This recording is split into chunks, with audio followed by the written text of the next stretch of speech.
La degradación de la Iglesia, capítulo 38. El ejemplo de Filadelfia, segunda parte. Una vez que el Señor ha hecho su presentación frente al ángel de la Iglesia en Filadelfia, comienza a mostrarle las virtudes que hay en el vivir de los hermanos. Lo primero que dice el Señor es que yo conozco tus obras. Apocalipsis 3, versículo 8.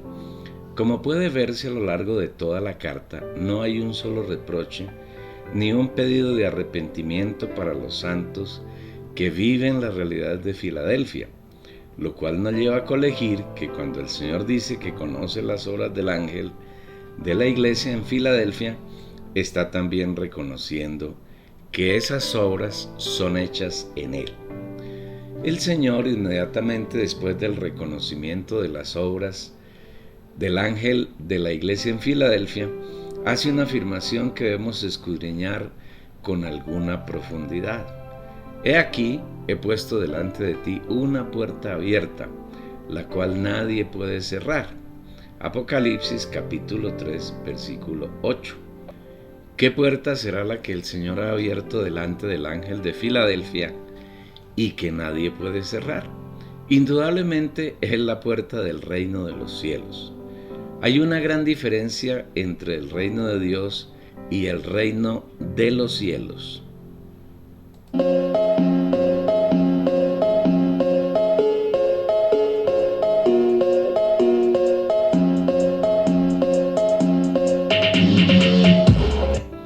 Destacado, todos los hijos de Dios están en el reino de Dios, pero no todos los hijos de Dios entrarán y participarán del reino de los cielos.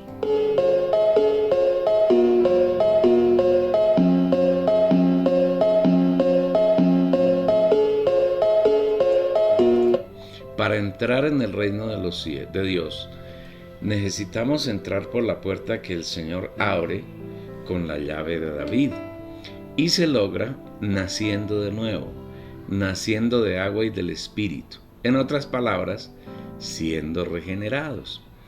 De cierto te digo, que el que no naciere de nuevo no puede ver el reino de Dios. De cierto te digo, que el que no naciere de agua y del Espíritu no puede entrar en el reino de Dios. Juan 3, versículos 3 y 5. Todo aquel que recibe al Señor creyendo en su nombre, nace de nuevo y entra en el reino de Dios. Mas a todos los que le recibieron, a los que creen en su nombre, les dio potestad de ser hechos hijos de Dios, los cuales no son engendrados de sangre, ni de voluntad de carne, ni de voluntad de varón, sino de Dios. Juan 1, versículos 12 y 13. Pero algo bien distinto es entrar en el reino de los cielos, para lo que es indispensable hacer la voluntad del Padre. No todo el que me dice, Señor, Señor, entrará en el reino de los cielos, sino el que hace la voluntad de mi Padre que está en los cielos. Mateo 7, versículo 21. Y esa es la característica de los santos que viven la realidad de Filadelfia. Hacen la voluntad del Padre. Estar en el reino de Dios no garantiza a ningún creyente la entrada en el reino de los cielos, porque si no hace la voluntad del Padre que está en los cielos, no tendrá la puerta franca para esa entrada. El único pasaporte que nos da entrada al reino de los cielos es la voluntad del Padre. En otras palabras, aunque los hijos de Dios hoy estamos y pertenecemos al reino de Dios, debemos trabajar junto con el Señor para ser perfeccionados y entrar en el reino de los cielos. Mateo 7, versículo 21 nos dice que no es suficiente decir Señor, Señor, lo cual nos confirma que el Señor en ese pasaje les está hablando a los creyentes, no a incrédulos. Y es lógico, porque si muchos de los hijos de Dios quedarán fuera del reino de los cielos, los incrédulos no tienen ninguna oportunidad de acceder a él.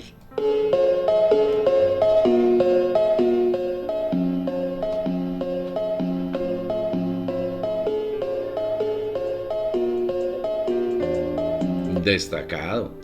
Los creyentes que no hagan la voluntad del Padre les será cerrada la puerta del reino de los cielos, que es el reino de Cristo, y para ellos no está abierta la puerta que el Señor ha abierto al ángel de la iglesia en Filadelfia, lo cual quiere decir que esos santos no viven la realidad de Filadelfia.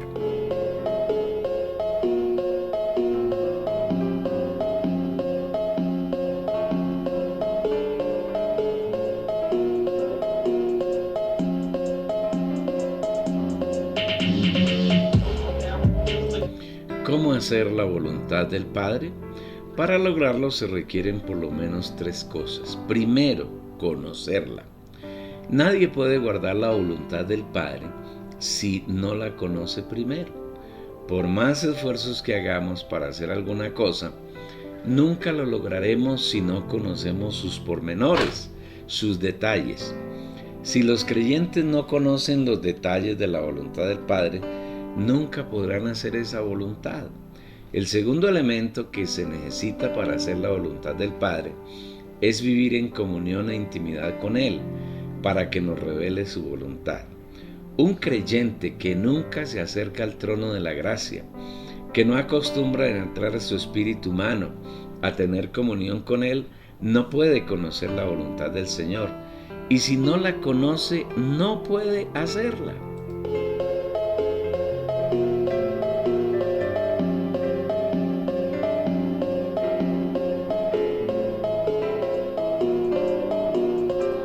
Destacado. Se debe tener claridad en el sentido de que la voluntad de Dios se puede conocer solamente mediante revelación, y la revelación se da en el espíritu humano, de aquellos que buscan al Señor en comunión.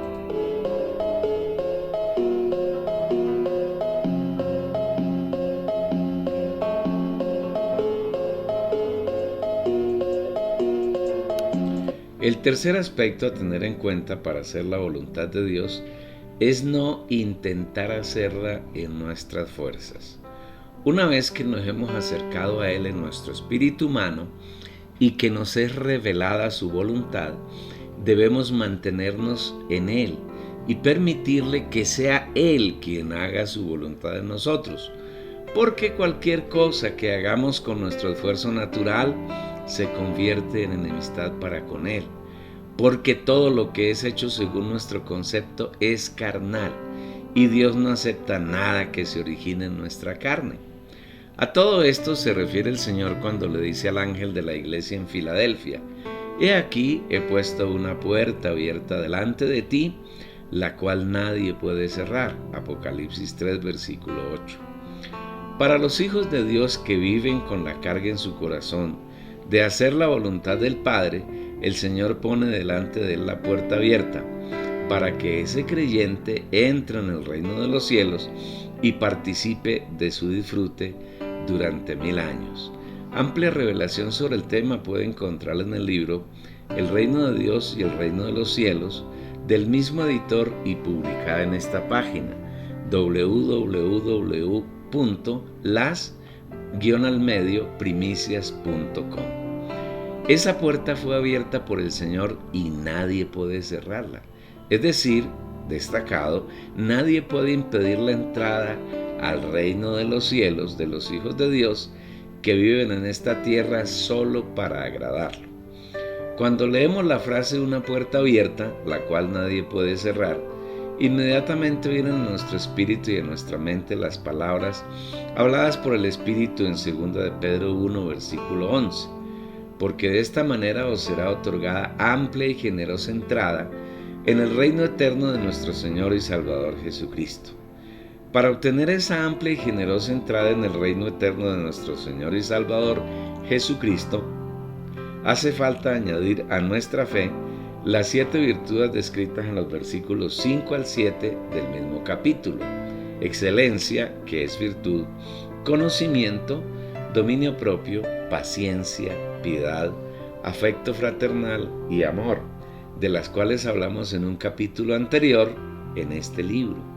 Solamente debemos enfatizar que para añadir estas virtudes a nuestra fe es necesario que de nuestra parte pongamos toda diligencia. y al añadir las virtudes no podremos estar ociosos y sin fruto en cuanto al conocimiento del Hijo de Dios. Porque si estas cosas están en vosotros y abundan, no os dejarán estar ociosos ni sin fruto en cuanto al conocimiento de nuestro Señor Jesucristo. Segunda de Pedro 1, versículo 8. Finalmente tendremos entrada franca al reino de los cielos. El Señor continúa hablando al ángel de la iglesia en Filadelfia, porque aunque tienes poca fuerza, has guardado mi palabra y no has negado mi nombre. Apocalipsis 3, versículo 8.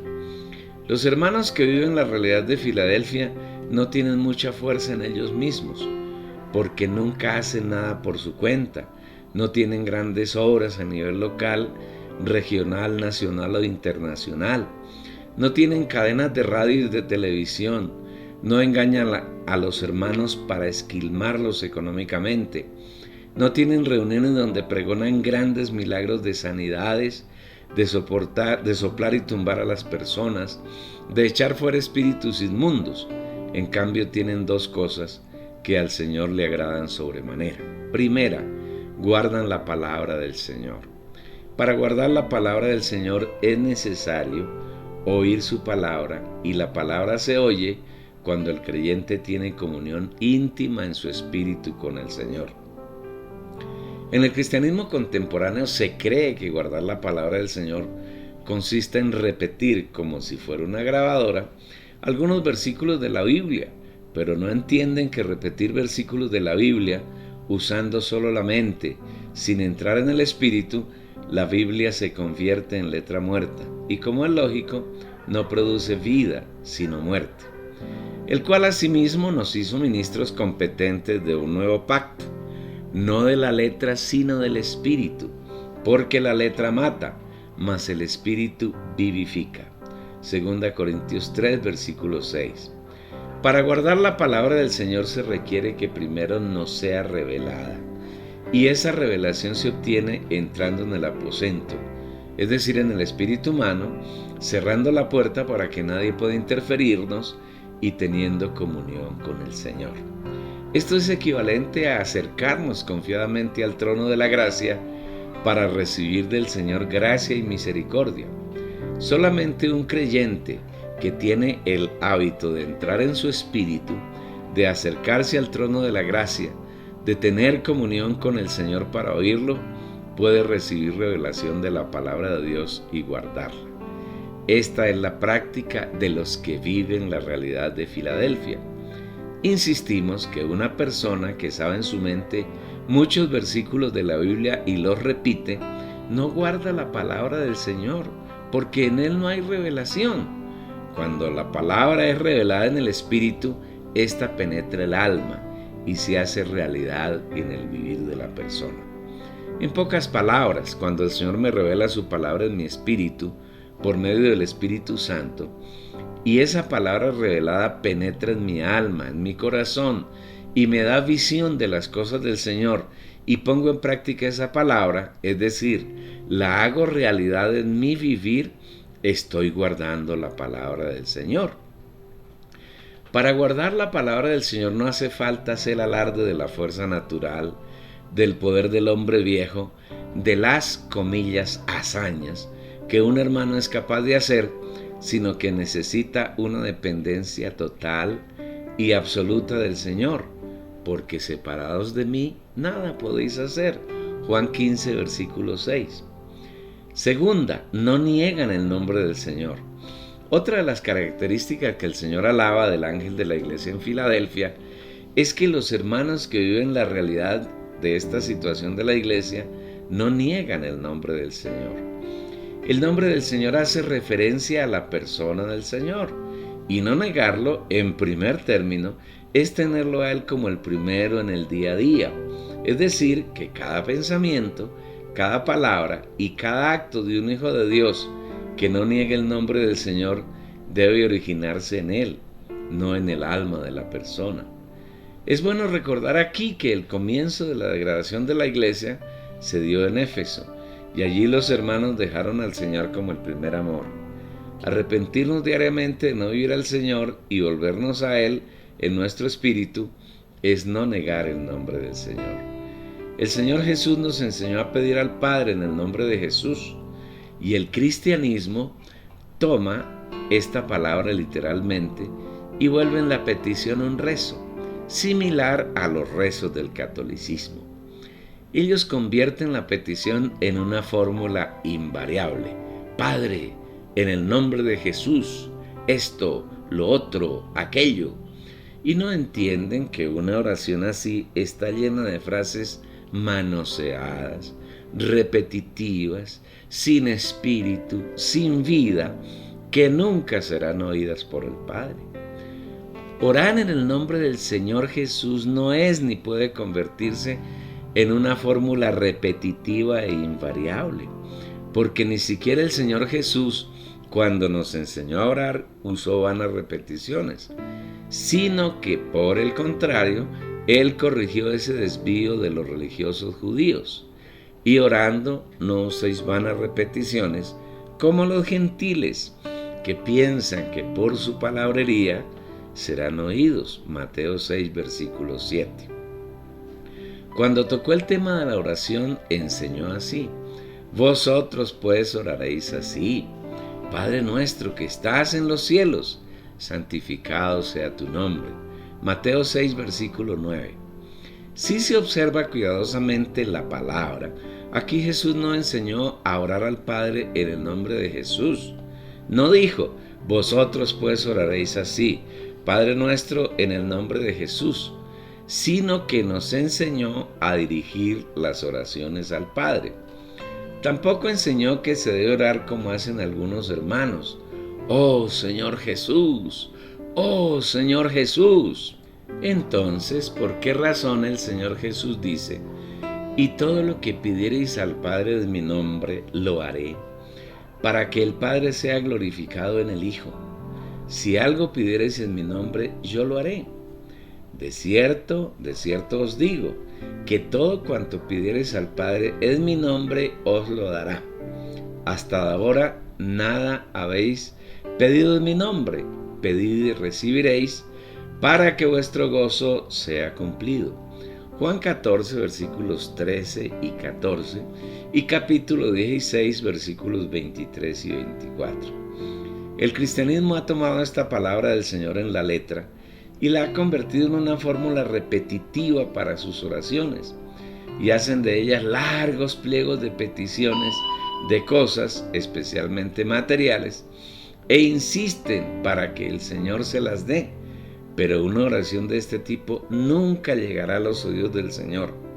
Frente a esa clase de repeticiones, el Señor es completamente sordo. Para poder entender la revelación que el Señor quiso darnos, cuando nos enseñó que pidiésemos al Padre en su nombre, hay 3 versículos en la Biblia que serán una magnífica ayuda. Mas el Consolador, el Espíritu Santo, a quien el Padre enviará en mi nombre, Él os enseñará todas las cosas y os recordará todo lo que yo os he dicho. Y de igual manera el Espíritu nos ayuda en nuestra debilidad, pues qué hemos de pedir como conviene no lo sabemos, pero el Espíritu mismo intercede por nosotros con gemidos indecibles. Mas el que escudriña los corazones sabe cuál es la intención del Espíritu, porque conforme a la voluntad de Dios intercede por los santos. Juan 14, versículo 26 y Romanos 8, versículos 26 y 27. El versículo de Juan 14, 26 afirma con mucha claridad que el Consolador, el Espíritu Santo, sería enviado a los discípulos por el Padre, en el nombre de Jesús, para recordarnos su palabra.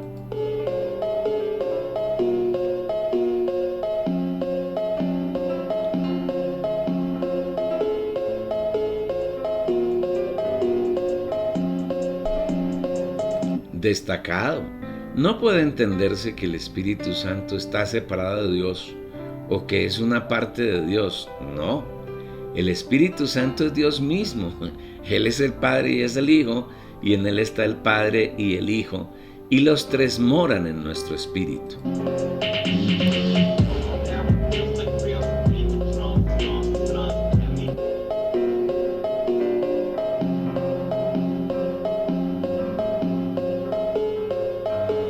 Entre los tres hay distinción, pero no puede haber separación, porque los tres son tres y a la vez son uno. ¿Usted no lo entiende? Yo tampoco, pero disfruto el hecho de que nuestro maravilloso Dios es uno y solamente uno, pero a la vez es tres, es Padre, es Hijo y es Espíritu Santo. Tampoco el Espíritu Santo es el reemplazo del Padre y del Hijo, sino que el Dios Triuno, después de la muerte y resurrección del Señor Jesús, viene a los creyentes como el Espíritu, de acuerdo con la referencia que hace el Señor en Juan 7, versículos 37 al 39. Y en el último día, el gran día de la fiesta, Jesús se puso en pie y clamó diciendo: si alguno tiene sed, venga a mí y beba. El que cree en mí, como dice la Escritura, de adentro de él fluirán ríos de agua viva. Esto empero lo dijo respecto del Espíritu, que los que creían en él habían de recibir, pues el Espíritu Santo no había sido dado todavía, por cuanto Jesús no había sido aún glorificado. Tomado de la versión moderna. Antes de que Jesús viniese a la tierra, muriese, resucitase y fuese glorificado, Dios no moraba en ninguna persona como hoy moran los creyentes, y ese morar es en la forma del Espíritu Santo. A eso se refiere el Señor cuando afirma que el Espíritu Santo, a quien el Padre enviará en mi nombre. Teniendo claro estos versículos, ahora sí podemos tener visión de qué es pedir al Padre en el nombre de Jesús. Sencillamente es ser reemplazados por el Señor Jesús, el Espíritu Santo, en nuestras peticiones. En otras palabras, es permitir que sea Él quien pide en nuestro lugar. Pues ¿qué hemos de pedir como conviene? No lo sabemos, pero el Espíritu mismo intercede por nosotros con gemidos indecibles. Romanos 8, versículo 26. En verdad, nosotros no podemos presentarnos delante del Padre por nosotros mismos, sino que lo hacemos en el Señor Jesús. No podemos hacerlo porque nosotros todos somos como cosa inmunda, y como trapos asquerosos son todas nuestras justicias. Y todos nosotros nos marchitamos como una hoja, y nuestras iniquidades como el viento nos han arrebatado. Isaías 64, versículo 6, tomado de la versión moderna. Para estar en la presencia del Padre debemos estar en Jesús, en el Espíritu Santo, porque habéis muerto y vuestra vida está escondida con Cristo en Dios. Colosenses 3, versículo 3. Este es el verdadero significado de pedir al Padre en el nombre de Jesús. Puedes encontrar más luz sobre el tema en el libro La oración en el Espíritu del mismo editor y publicado en la página www.las-almedio-primicias.com. Cuando el Señor se agrada de los hermanos que lo agradan, que son el ángel de la iglesia en Filadelfia, ordena que aquellos hijos de Dios que se dicen ser judíos y no lo son, vengan y se postren ante los que sí lo agradan, a reconocer que el amor de Dios está con ellos. He aquí, voy a hacer que los de la sinagoga de Satanás, los que se dicen ser judíos y no lo son, sino que mienten, he aquí, voy a hacer que vengan y se postren a tus pies y reconozcan que yo te he amado. Apocalipsis 3, versículo 9. Esta es una promesa para los hijos de Dios que en este tiempo, el que antecede a la venida del Señor Jesús, vive en la realidad de Filadelfia guardando la palabra y no negando el nombre del Señor. Los demás hijos de Dios están sumergidos en las otras 6 manifestaciones degradadas de la iglesia, a tal punto que se han convertido en la sinagoga de Satanás. Lamentablemente, y lo afirmamos con mucho temor en el Señor, y con todo respeto por nuestros amados hermanos, el cristianismo, conformado por el catolicismo romano, la Iglesia Ortodoxa de Oriente y el protestantismo, con sus millones de grupos denominados y libres, se han convertido en sinagoga de Satanás. Sus prácticas, su vivir, sus doctrinas, su sumisión a líderes y no al Señor, su seguimiento de ministerios particulares distintos al único ministerio del Espíritu, sus comuniones particulares distintas a la única comunión, que es la de Jesucristo nuestro Señor, convirtió a estas organizaciones y a sus miembros en una fuente de oposición al Señor y en un seguimiento ciego del enemigo de Dios, el diablo. Por eso, como vimos en los capítulos correspondientes a la degradación en la Odisea, el Señor se ha puesto a la puerta de la iglesia y está llamando a algunos que quieran oírlo, que quieran abrir la puerta y dejarlo entrar, para tener un disfrute mutuo y convertirse en aquellos hermanos que viven la realidad de Filadelfia. A ellos, Él les da la promesa de que hará que vengan y se postren ante ellos aquellos hermanos que se dicen ser la iglesia, es decir, los judíos del versículo, y no lo son, sino que por el contrario se han convertido en sinagoga de Satanás. Dice el Señor que hará que vengan a postrarse y a reconocer que el Señor ha mantenido su amor en los santos que le han sido fieles. Esta decisión del Señor no es motivo de orgullo para quienes viven la realidad de Filadelfia, sino que es una muestra de amor y misericordia del Señor para con los santos que no han guardado fidelidad al Señor. Los santos que están viviendo Filadelfia serán un ejemplo digno de imitar por parte de los demás hermanos. Esos hermanos han guardado el testimonio del Señor Jesús, y para quienes vengan a ellos no les será difícil encontrar el camino y seguirlo para ser vencedores. Hoy, querido lector oyente, el Señor está llamando a la puerta de tu corazón para que le abras y seas uno con los santos que guardan la palabra y no niegan el nombre del Señor. Póstrate delante de Él, entrégale todo tu ser y suplícale que te permita vivir esta deliciosa y alta realidad de su palabra y de su nombre.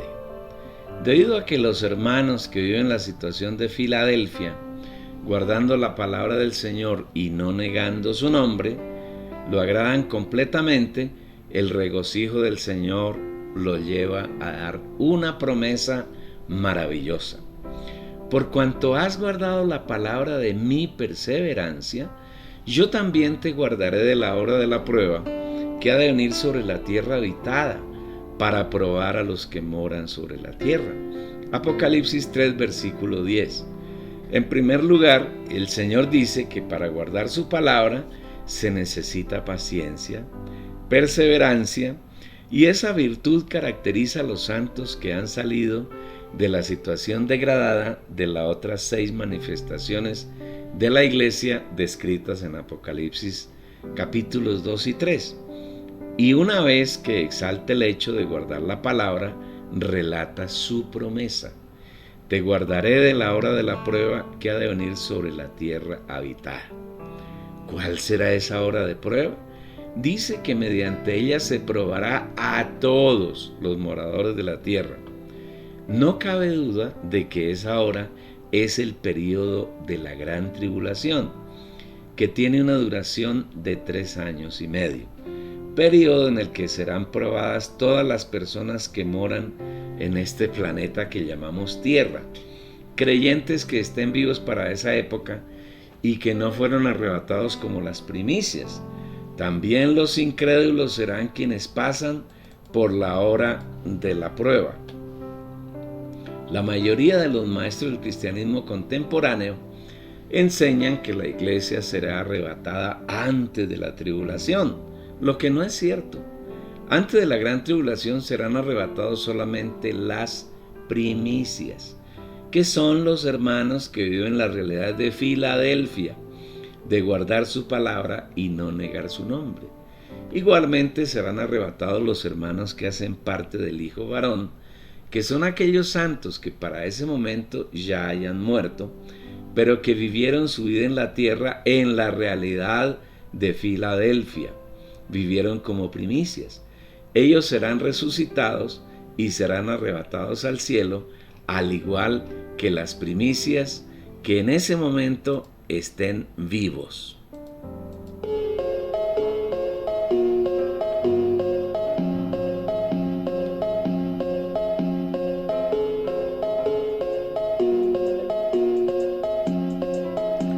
destacado. Los demás creyentes quedarán en la tierra y tendrán que pasar la mayor parte de la gran tribulación, siendo juzgados y disciplinados por el Señor.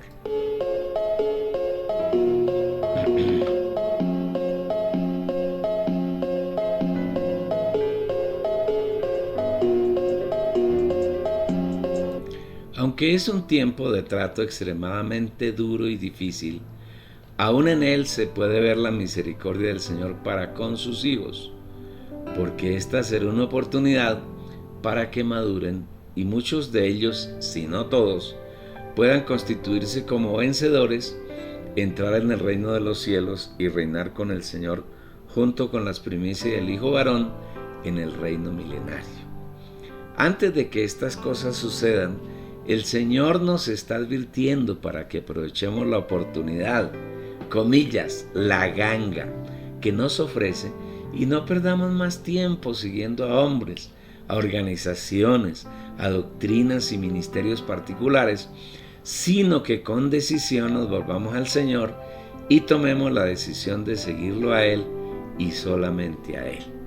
Únicamente así podremos vivir la realidad de Filadelfia, y si estamos vivos para cuando comience la gran tribulación, el Señor nos transformará, nos arrebatará, nos llevará a su trono, donde cantaremos un cántico nuevo que solamente nosotros podremos aprender, y escaparemos así de ese tiempo tan difícil por el que tendrán que pasar los incrédulos y los creyentes que para entonces estén vivos y no logren ser arrebatados como las primicias.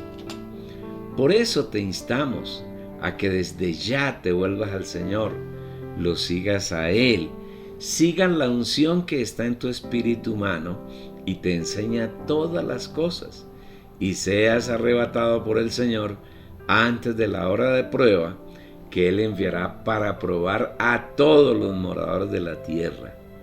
Abre tu ser al Señor y escapa de ese tiempo tan nefando. ¿Qué te pareció? Delicioso, ¿no? Bueno, espero que hayas disfrutado mucho y sigas disfrutando. Queda un último capítulo de este libro, el siguiente. Disfruta en el Señor, crece en Él y ayuda a que otros también disfruten y crezcan. Envíale la dirección de la página www.las-primicias.com.